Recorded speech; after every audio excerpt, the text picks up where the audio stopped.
When I was still working a real job, we had this one salesman named Giorgiano who had an incredibly thick accent from what country I still to this day have no idea. Whenever the vibes were off, whenever the general manager was mad at us over the numbers or a customer was upset she wasn't getting help or something like that, we'd always refer to good old Giorgiano. Hey Giorgiano, what do you think of this situation? And he would always respond with the same thing.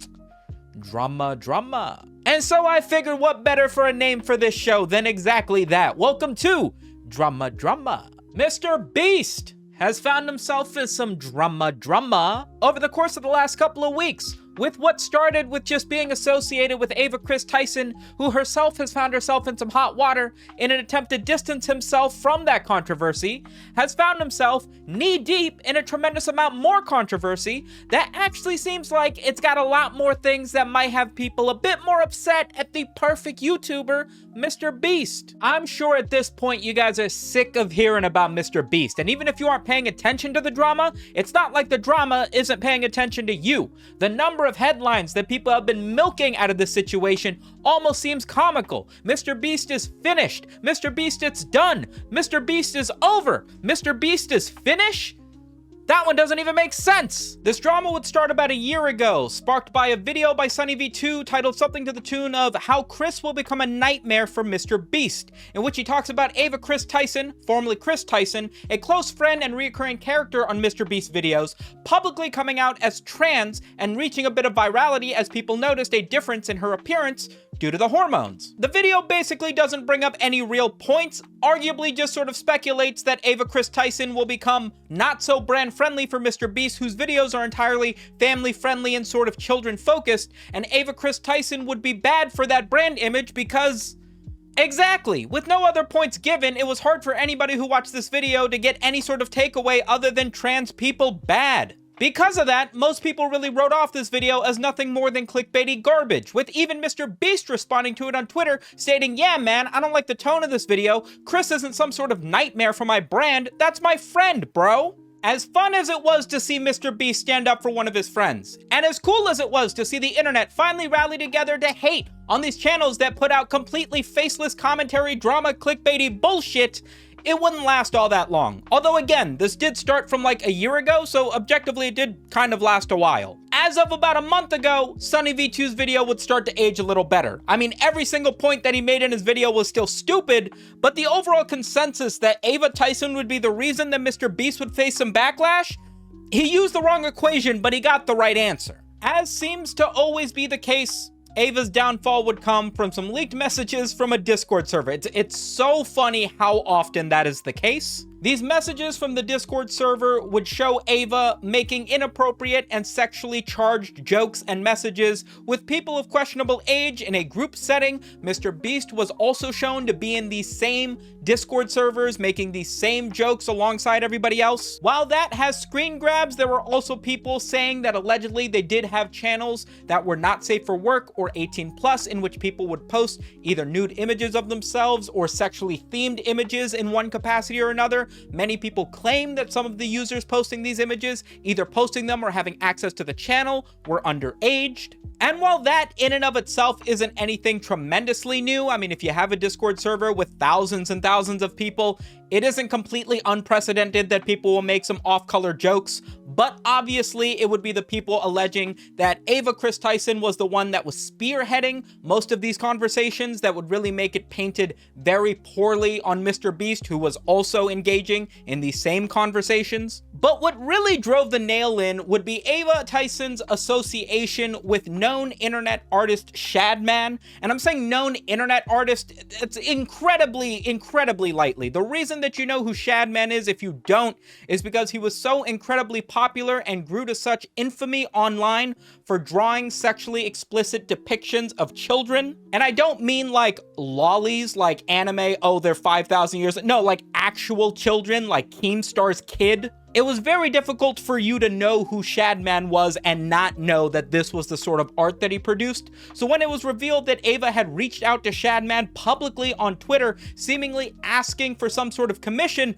You don't go to this dude to have some sort of art commission because you want a happy son in your bedroom. You know what I mean? This looks awful. Not to mention, there were even pictures of MrBeast when he used to live with Ava back when they were roommates, where he has one of Shadman's posters on the wall behind them, so there isn't even really any plausible deniability here. As if associating and purchasing artwork from the lolly artist to end all lolly artists wasn't bad enough, this would only be the tip of the iceberg, as people would continue to look through old tweets made by Ava Tyson to discover that this was only the beginning of the degeneracy of which she had engaged in just publicly on Twitter, posts commenting on other lolly artists and lolly art itself, talking about liking lolly art and lolly art itself. Literally no subtlety, just straight up groomer shit. And as if these previous tweets weren't bad enough, and to be clear, they are totally bad enough, shortly after all of this came to light, an alleged victim would come out and state how Ava Tyson had flew her out after transitioning, so this must have only been in the last couple of years or so, and made an entire statement online talking about how she felt sexually manipulated by Ava, only fueling the fire that was, yet again, that Ava Tyson is a freak. Shortly afterwards, Ava Tyson would put out a statement on Twitter saying that she would be stepping away from any sort of MrBeast associated production in order to focus on her family and her kid, which is obviously code for, oh no, you guys caught me, I'm out. MrBeast would also go on to make a statement saying basically the same thing, so that should be the end of it, right? Wrong. As of 2 weeks ago, which is actually in the midst of the Ava controversy as it was going on, sort of a little bit under the radar at the time, Dogpack404 on a brand new YouTube channel would upload a video that now has 11 million views titled, "I work for MrBeast.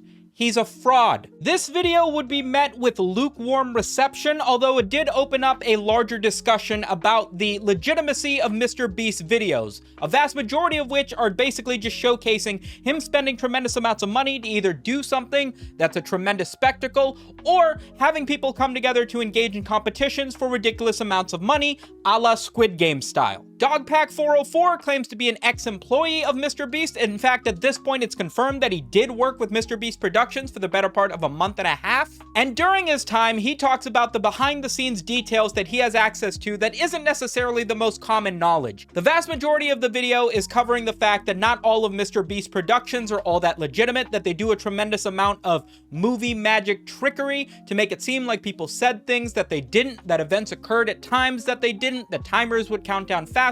that he works in a tremendous amount of things to add drama and stress to a situation that isn't necessarily disclosed, and therefore makes the videos feel sort of fake, which isn't all that surprising to anybody who views MrBeast videos as like reality television that is of course edited for drama, suspense, and retention, more so than an authentic competition as some of them may be portrayed as. This wasn't exactly the damning massive cancellation that people thought that it might be. However, it did open up a tremendous amount of discussion about the legitimacy of MrBeast videos. One of the major points of discussion is the concept of illegal lotteries, where basically MrBeast does a tremendous amount of things in which he's giving away money, but doesn't do it in a manner that would necessarily adhere to FTC guidelines about giveaways. One particular event that he points to is his 40 million or 50 million subscriber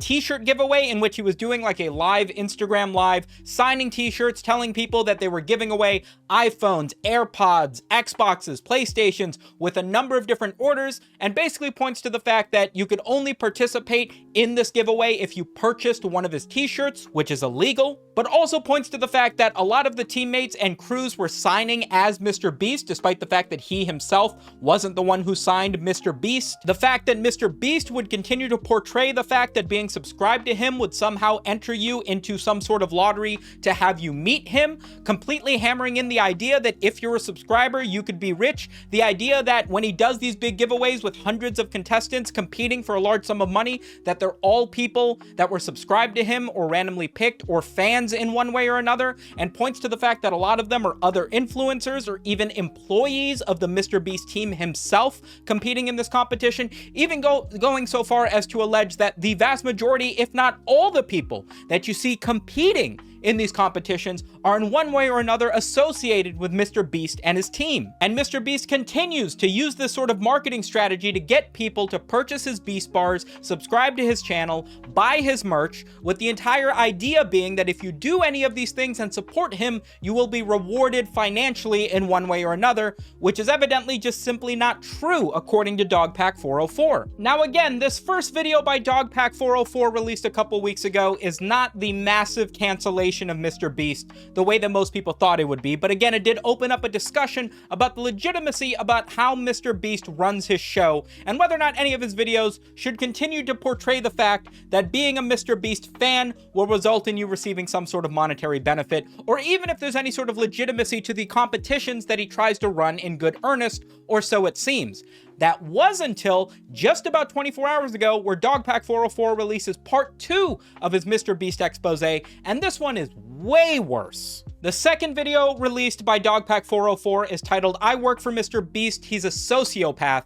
and as of its release about 24 hours ago, it's now sitting at almost 7 million views. This video, for the most part, is an interview with another ex-MrBeast employee by the name of Jake Weddle. Jake Weddle goes and doubles down on the tremendously poor work environment, what it felt like working for MrBeast, where it felt like a tremendous amount of the things that they were doing was fraudulent and felt like it was just exposing people and taking advantage of people's situations to get them to do things on camera for money. Obviously, this is a discussion that has been brought up a number of times where it feels very icky to watch MrBeast do things like give money to homeless people, where on the surface it's like, yeah, you're giving money to homeless people, but to then stick a camera in front of the face of people and then try to get the best reaction out of them just doesn't necessarily feel like charity. It feels more like you're exploiting people who need the money and can't say no if it means being on camera. Jake Weddle, through tears, gives a heartbreaking recollection of what it was like working for MrBeast.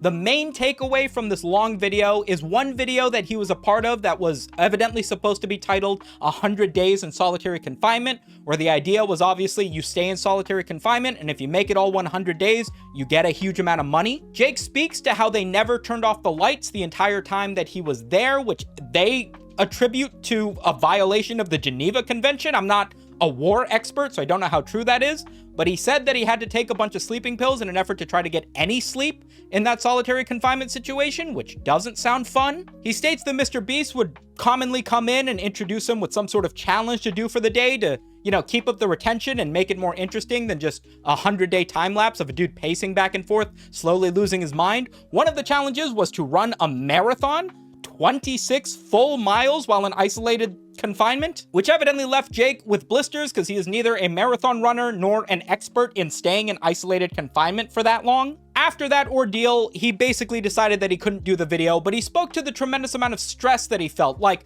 yeah, you could technically leave whenever you wanted to and take whatever amount of money they gave you, but with this many people working on making the set and creating this video, if he didn't last at least 30 days, according to the production team, they probably wouldn't have enough footage to even make the video, so he felt this extra level of stress to try to make it far enough to give them some sort of footage to post onto YouTube. Jake states that when he was first presented with a sum of money for completing the amount of days that he did, production, evidently getting direction directly from MrBeast, asked if he could look into the camera and state how happy he was that he could use this money to pay off his student loans, which Jake said obviously just made him feel like garbage and was totally exploitative of the situation that he was in, because it's not like he could have said no to the money, but he absolutely didn't want to be a part of that competition after like day 3. I strongly recommend you go and check out the video for yourself, because I am not doing Jake's story any justice. There's even a more extended version of his retelling of what it was like working for MrBeast on Jake's channel, which you can also watch. But one of the other major takeaways from this video, aside from this interview that Dogpack did with Jake, was the fact that there was some sort of member on MrBeast's team that was evidently in a managerial role, managing these productions, that always wore a mask that everybody referred to as Delaware, which evidently they called him Delaware because he was on like the sexual registry list in the state of Delaware and so wasn't allowed back in the state, which is a weird fucking nickname to use for a dude on your kid's YouTube channel. There are a number of other details about the degeneracy of Ava Tyson online that I either have skipped over or forgot to mention in this video, but if you're interested, like I said, there are a million videos on YouTube of people covering every little gritty detail if you want to, but the amount of people that have spoken to the work balance, the work environment when working for MrBeast, and now these two notable people that have been a part of MrBeast productions that have been outed as sexual deviants,